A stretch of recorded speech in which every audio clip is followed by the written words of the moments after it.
अगला सवाल है, शत्रुओं से लड़ते लड़ते मेरी उम्र बीत गई, बुढ़ापे में साधना की हिम्मत भी टूट गई है, मैं अब क्या करूं?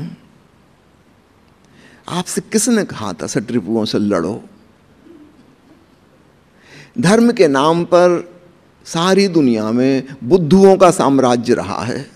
वही हमारे पंडित, पुरोहित, पादरी, मौलवी, धर्मगुरु इत्यादि बन के बैठे हुए हैं। वो लड़ना सिखाते हैं। लड़ने में क्या होगा? तुम्हारे भीतर ही दो खंड हो जाएंगे। एक वो चीज जिसको तुम कह रहे गलत है, समझो क्रोध, और दूसरा तुम्हारा वह हिस्सा जो इस क्रोध से लड़ेगा। याद रखना, जो लड़ रहा है वो खुद भी क्रोध ही है। ये बड़ा कॉम्प्लिकेटेड एंगर हो गया। You are angry upon your self. वो क्रोध तो था ही अपने भीतर, अब तुम क्रोध पर भी क्रोधित हो।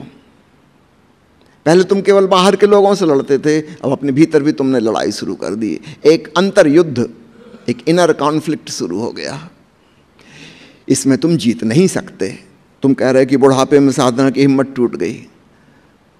कोई बात नहीं, अगला जन्म मिल जाएगा, फिर उसके बाद मिल जाएगा और मिल जाएगा, पर मैं तुम्हें बता देता हूं कभी नहीं जीतोगे। सैकड़ों जन्म में भी नहीं जीतोगे। क्यों? इसका गणित समझ लो। यदि तुम्हारे दोनों हाथ आपस में लड़ जाएं और एक दूसरे पर प्रहार करने लगें तो कौन जीतेगा? बायां हाथ कि दायां हाथ? कोई भी नहीं जीतेगा, क्योंकि दोनों में तुम्हारी शक्ति काम कर रही है। ये हो सकता है कभी बायां नीचे हो गया, दायां ऊपर चढ़ बैठा और उसने उसमें घाव कर दिया। कभी ये होगा, ये वाला नीचे, ये ऊपर हो गया। ना तो कोई जीत सकता, ना इसमें से ना कोई हार सकता। समय बर्बाद होगा, शक्ति खत्म होगी। वही तुम कह रहे हैं, बुढ़ापा आ गया, साधना की हिम्मत टूट गई, अब क्या करूं? अब कृपा करके लड़ना छोड़ दो।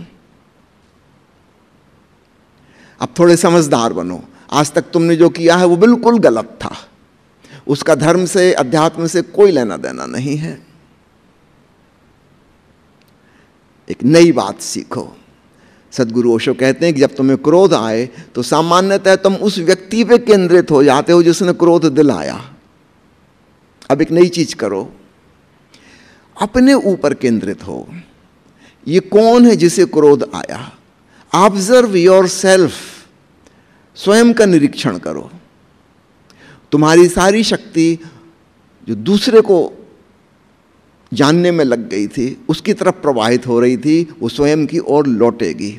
और तुम्हें लड़ना नहीं है अपने से। ये वाली भावना ना हो कि मुझे क्रोध को नष्ट करना है। बस इतना ही कि मैं जानना चाहता हूं मेरे भीतर क्या हो रहा है, ये मैं कैसा आग बबूला हो रहा हूं, ये कैसी उथल पुथल मची है। उस व्यक्ति को धन्यवाद देना कि तुमने अच्छा किया, क्रोध दिलाया, नमस्कार, अभी मैं जाता हूं अपने कमरे में बंद करके अपने आप को जरा ऑब्जर्व करूंगा मेरे भीतर क्या क्या हो रहा है। उसने एक मौका दिया तुम्हें जानने का कि तुम्हारे भीतर क्रोध है। अब इसको जानो, पहचानो। लड़ना नहीं है, जानना है। क्या करोगे जानने के लिए? अपने क्रोध को पूरी तरह अभिव्यक्त होने दो। एकांत में तुम किसी की कोई हानि नहीं पहुंचा रहे, स्वयं की भी कोई हानि नहीं पहुंचा रहे। अपना कमरा बंद करके अब हो जाओ नाराज। चलाओ हाथ पैर, घूंसे फटकारो। एक तकिया पोस आदमी का चित्र बना लो जिस पर क्रोध आया है, कर दो इसकी पिटाई। अब वो सब कर डालो जो तुम करना चाहते हो। साथ में साक्षी भाव से इस पूरी घटना को देखो, इसका निरीक्षण करो और तुम हैरान होगे।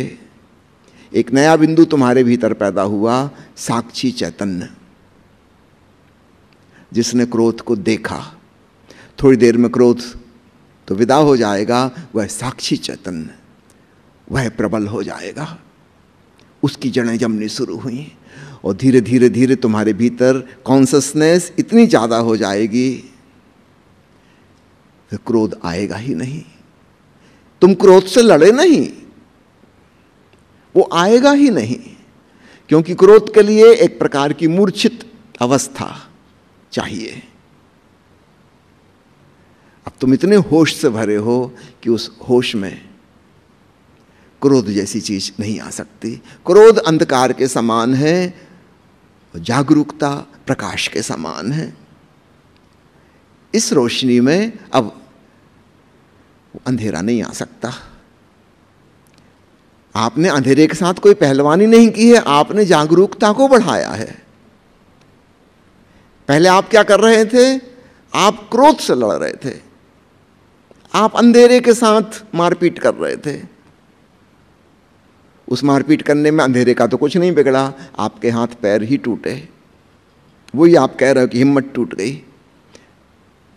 अब समझदार बनो, अंधेरे से कोई भी लड़ेगा तो अपने आप को नुकसान पहुंचाएगा, अंधेरे का तो कुछ नहीं बिगड़ेगा, और ना ही अंधेरा इस प्रकार से दूर होगा। तुम्हारी पहलवानी काम ना आएगी।